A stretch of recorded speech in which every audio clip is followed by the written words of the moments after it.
धाकड़ खबर, बेखौफजुमा बेबाक अंदाज।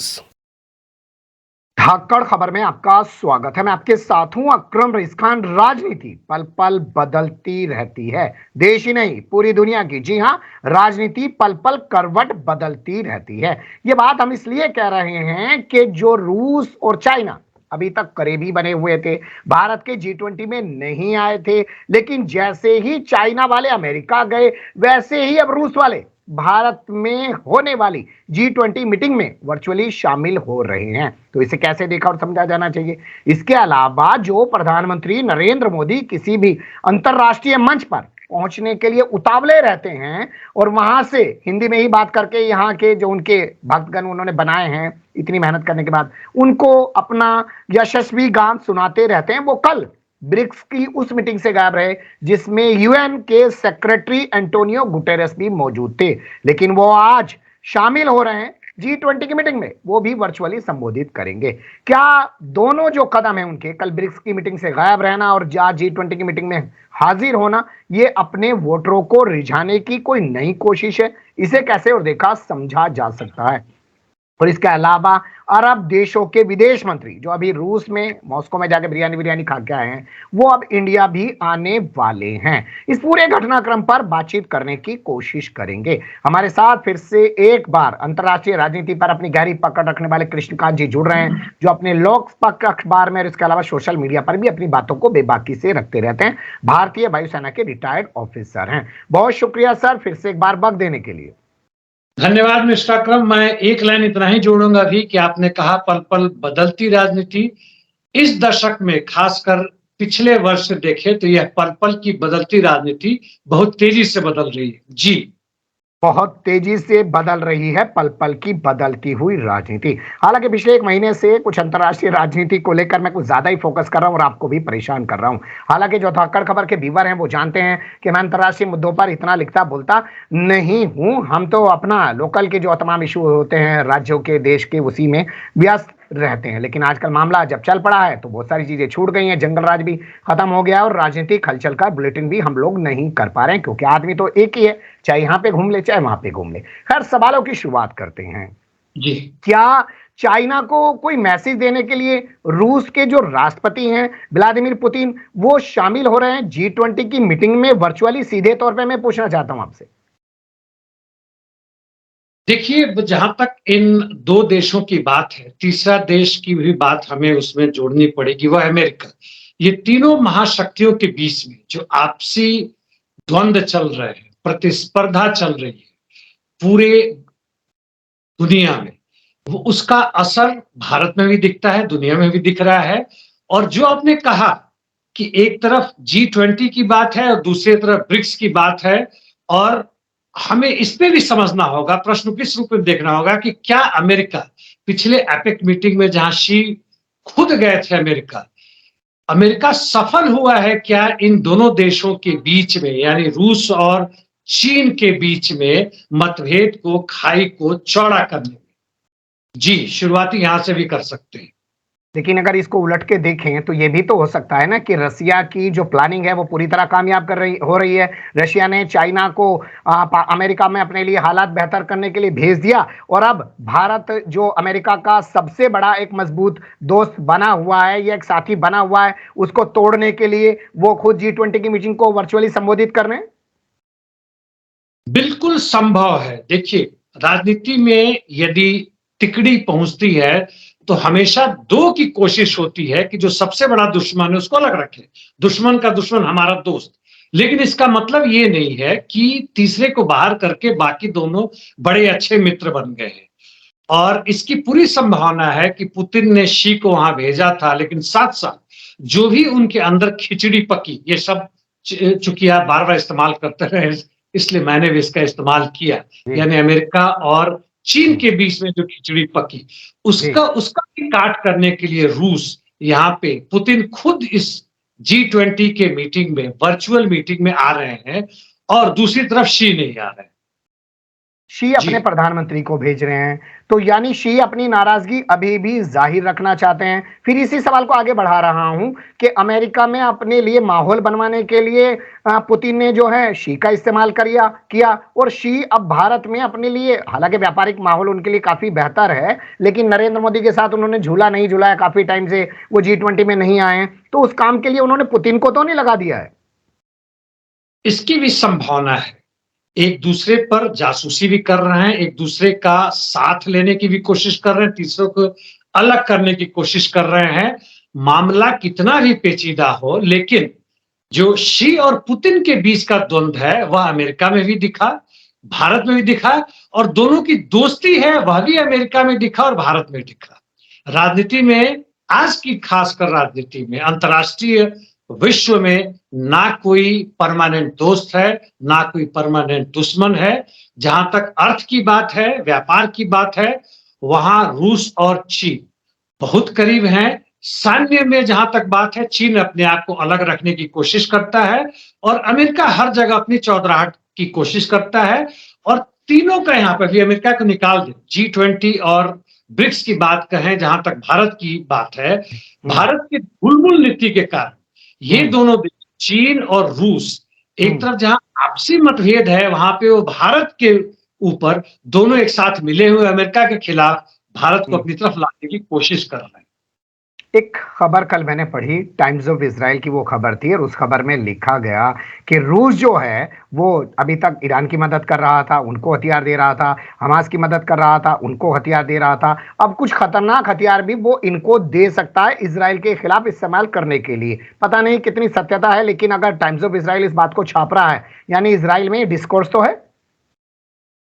जी, कल या परसों ईरान ने एक टेस्ट किया मिसाइल को करके, और उसके बारे में यह नहीं बताया गया कि किस तरह का मिसाइल है, क्या कैपेबिलिटी, डिटेल अभी नहीं बताया गया। लेकिन अनुमान यह है कि जो रशिया का इंटरकॉन्टिनेंटल बैलिस्टिक मिसाइल या हाइपरसोनिक मिसाइल, हाइपरसोनिक मतलब जो आवाज की गति से तेज चलता है, और उसके पास आवाज की गति से 7-8 गुना तेज चलने की क्षमता उसमें। और इस मिसाइल में यह भी है कि वह स्पेस में जाकर फिर से री एंट्री करके जगह में पहुंचता है, और बड़ा मैन्यूवरेबल है, यानी वह एक सीधी दिशा में नहीं जाता है, घूमते फिरते जाता है, जिसको इंटरसेप्ट करना बड़ी मुश्किल है। और उसका टेस्ट ईरान ने किया है, और खतरनाक कहें या अमेरिकी पूरी की पूरी बराबरी कहें, यानी यदि अमेरिका कहीं से भी ईरान के खिलाफ युद्ध करने की कोशिश करता है तो उसे 2 नहीं 3 बार सोचना पड़ेगा। और हमास को देने की बात है, उसकी बात ज्यादा जानकारी नहीं है, अभी तो युद्ध विराम की बात चल रही है, 4 दिन के लिए संभवतः हो जाएगा टेम्पररी पीस। जी, क्या इस बात को नरेंद्र मोदी भी समझ रहे हैं, इसलिए वो कल पढ़े ही ब्रिक्स से गायब रहे हों, लेकिन आज वो G20 की मीटिंग को संबोधित कर रहे हैं, और जब संबोधित कर रहे हैं तब के रूस के राष्ट्रपति उसमें मौजूद हैं। क्या वो भी अमेरिका को संदेश देना चाहते हैं कि भैया हमारे दुश्मन यानी कि चाइना से खूब गलबगियां कर रहे हो, हमारे जरिए पहले उस पर दबाव बनाया, फिर अपने यहाँ उसको बुलाया और अपने कारोबारी रिश्ते बेहतर कर लिए, और हमें साइड करने की कोशिश कर रहे हो तो हम रूस के साथ चले जाते हैं? भारत का महत्व तो काफी है अंतर्राष्ट्रीय मुद्दों पे, अंतर्राष्ट्रीय परिस्थिति में। इसकी अपनी स्थिति के कारण 3 तरफ से समुद्र और चीन के साथ एक लंबा 3000 किलोमीटर से अधिक का इंटरनेशनल बाउंड्री, बाजार भी इसका काफी बड़ा है। और जहां तक ब्रिक्स और G20 की बात है, भारत में इसे इस तरह दिखाया जा रहा है कि G20 भारत का एक बच्चा है, मतलब हालांकि वो है नहीं, क्योंकि इसने होस्ट किया है। और यहाँ की जनता जो आज की सरकार के, मोदी सरकार के समर्थक है, उनके नजर में G20 का बड़ा हुआ। अभी भी आप दिल्ली की सड़कों में जाइए तो G20 का हर जगह लिखा गया, वसुधैव कुटुंबकम की बातें की गई है। वास्तव में क्या है उसको रहने दिया जाए अभी। इसलिए नरेंद्र मोदी या उनकी सरकार G20 को ज्यादा महत्ता देती है। और जहां तक विश्व की बात है, अमेरिका की बात है, यहाँ पे अमेरिका में G20 का ज्यादा महत्व है, लेकिन रूस के पुतिन का इसमें आने का मतलब ये है, वह दिखाने की निश्चित कोशिश की जा रही है, जो आप कर रहे हैं कि भाई तुम जो कोशिश कर लो, भारत तुम्हारा इकलौता क्षेत्र नहीं है, हमारा भी उस क्षेत्र है। जी। हमारा भी उस पे क्षेत्र है। अब बात करते हैं लोकल पॉलिटिक्स के हवाले से। अगर ब्रिक्स में जाके फिलिस्तीन के हक में 2 लाइन बोल देते तो जो इतना आडंबर रच के नफरत के आधार पे अपना वोटर बनाया है, जिसके दम पर 50-50 साल सत्ता हथियाने की या करने की बातें की जा रही हैं, वो खराब हो जाता। लेकिन आज जैसा आपने कहा कि G20 के जरिए अपने आप को ये दिखा रहे हैं कि वो हमारा बच्चा है और हमने उसको जो है पाल पोस के बड़ा किया है, यहाँ तक हम लेके आए हैं होस्ट करने की वजह से। तो उसके जरिए वो अपने भक्तों को खुश करने की कोशिश कर रहे हैं ताकि फिर से एक बार वोट मिल जाए कि नरेंद्र मोदी ने G20 में ये बोल दिया, वो बोल दिया। बिल्कुल, बिल्कुल सही बात है। और साथ-साथ यह भी दिख रहा है कि ब्रिक्स में अब भारत कहीं न कहीं फ़िलिस्तीन मुद्दे पे अलग-थलग पड़ रहा है। जो पुराने सदस्य हैं वो भी और नए सदस्य आने वाले वो भी, एक अर्जेंटीना को छोड़ दें। और मुझे थोड़ा-सा आश्चर्य हुआ, हालाँकि अच्छा भी लगा, साउथ अफ्रीका की रोल, हालाँकि हम उसमें डिटेल में नहीं जाएँगे, बड़ा ही पॉज़िटिव है इंटरनेशनल मुद्दों पे, पैलेस्टीन मुद्दे पे और अमेरिका के खिलाफ और पूरे अफ्रीका कॉन्टिनेंट के लिए वह एक नेतृत्व देने की कोशिश कर रहा है। तो यहाँ पर जहाँ तक की बात है, जो आपने कहा सवाल से मैं सहमत हूँ कि अभी की स्थिति जो है, जो हम विश्व गुरु बनने की कोशिश कर रहे हैं, ब्रिक्स में हम पीछे हट गए हैं, बाकी कोई अभी फोरम बन नहीं रहा है, एपेक में चीन या अमेरिका उसको आगे ले गया है, तो हमारे पास एकमात्र बचता है G20 जिसमें हम शोर मचा चुके हैं और जो थोड़ा-सा बचा हुआ शायद केवल राजस्थान बचा हुआ है, वहाँ की जनता को हम दिखा सके कि देखो हम क्या थे और क्या बन गए। जी। विश्व गुरु बनकर दिखाने की ये होड़ हो सकती है G20 में बोलना।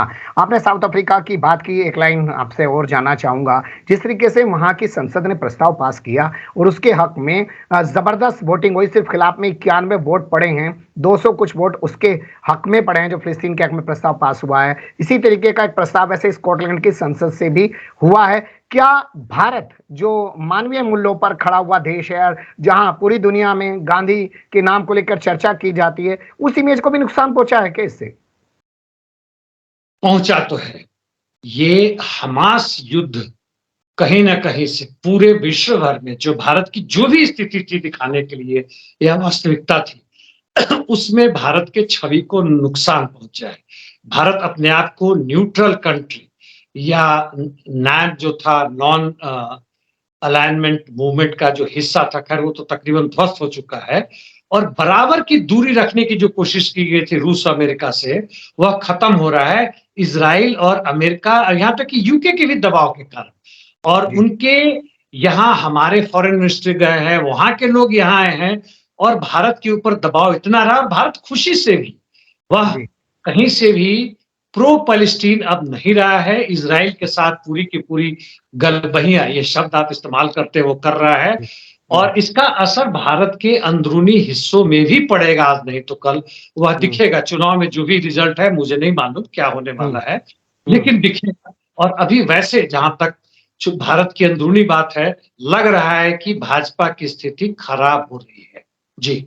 भाजपा की स्थिति खराब हो रही है और उसका असर भारत की अंदरूनी राजनीति पे भी दिखेगा। अब बात कर लेते हैं कोरमा, बिरयानी और हलीम बोटी को लेकर। पहले चाइना में जाके खाई, फिर उसके बाद मॉस्को पहुंच गए और अब खबर चल रही है कि अरब देशों के विदेश मंत्री भारत की सरजमी पर आने वाले हैं। हो सकता है असदुद्दीन ओवैसी वाली हैदराबादी बिरयानी उनको ज्यादा पसंद आ जाए। पर खैर, इन सब बातों को छोड़ के राजनीति और डिप्लोमेसी की बात करते हैं। कैसे देख सकते हैं इस दौरे को? सबसे पहली बात कि अरब देशों की एकता कितनी भी, मैंने भी सऊदी अरेबिया के खिलाफ पिछले कुछ वीडियो में मैंने बोला और धर्म पे आधारित जो राजनीति चल रही है उसके भी खिलाफ बोला, लेकिन सऊदी अरेबिया और ईरान का जो संबंध फिर से डिप्लोमेटिक रिलेशन हुआ, जिस कारण भी चीन का उसमें महत्वपूर्ण योगदान रहा है, रशिया का भी है, वह एक महत्वपूर्ण रीजनल पावर के रूप में उभर रहा है। उसका महत्व पहले से ही था तेल के कारण, और अरब की जो डिप्लोमेसी रही है जिसमें अमेरिका पूरी ताकत झोंक रहा है, इजराइल भी झोंक रहा है और बाकी नेटो वगैरह जो भी है बाहर से जो कर रहे हैं, यूके का है ही है। जी। कुछ समय पहले, कुछ दशकों पहले वहां जासमिन रिवोल्यूशन हुआ, उसको किस तरह उन्होंने तोड़ा, उस पर मैं उसके डिटेल में नहीं जाऊंगा। तो यहाँ पे अरब कंट्रीज का जो अपनी तरफ से जो इनिशिएटिव हो रहा है, उनके फॉरेन मिनिस्टर या उनके डेलीगेट्स जो जा रहे हैं, चीन गए, रशिया गए, अब इंडिया में भी आ रहे हैं। इससे इंडिया का जहां महत्व एक तरफ बढ़ेगा, क्योंकि इंडिया का रोल दिख रहा है साफ साफ। इंडिया के ढुलमुलपन को और या उसके खिलाफ उनकी आवाज उठाने के लिए वो आ रहे हैं। और उनका इनिशिएटिव केवल यही नहीं है कि अपने आप को वो सुरक्षित करना चाहते हैं अमेरिकी साम्राज्यवाद और इजरायली जियोनिज्म के खिलाफ, बल्कि यह भी करना चाहते हैं कि विश्व में अपने तेल की जो ताकत के कारण जो उनकी शक्ति थी उसको पुनर्बरकरार करने के लिए उसमें भारत का भी वो सहयोग चाहते हैं। और जो जा रहे हैं उसमें चीन का भी वो रुख लेके जाएंगे, उनकी क्या चाहते हैं, रशिया के भी जाएंगे। अमेरिका का इसके प्रति क्या रुख होगा वो देखने वाली बात है। जी, संक्षिप्त में क्या इसके बाद जो है भारत यानी कि मोदी सरकार की जो रणनीति है, राजनीति है, डिप्लोमेसी जो भी आप कहे, उसमें कोई बदलाव आएगा? क्योंकि ये वो तमाम देश हैं जिनसे मिले हुए नेशनल अवार्ड के दम पे यहाँ चिल्ला चिल्ला के कहा जाता है कि प्रधानमंत्री नरेंद्र मोदी को राहुल गांधी जी पनौती मत बताओ। 12 देशों ने उनको अपने यहाँ का सबसे बड़ा अवार्ड दिया है। अवार्ड तो ठीक है, लेकिन मुझे नहीं लगता कुछ खास बदलाव होने वाला। ऊपरी तौर से जरूर कुछ कहा जाएगा और हमारे विदेश मंत्री जयशंकर माहिर है इसमें, जरूर वक्तव्य देंगे, उन्हीं का मुख्य रोल होगा। ये जो आ रहे हैं वो प्रधानमंत्री से मिलेंगे भी या मिल पाएंगे कि नहीं कहना मुश्किल है।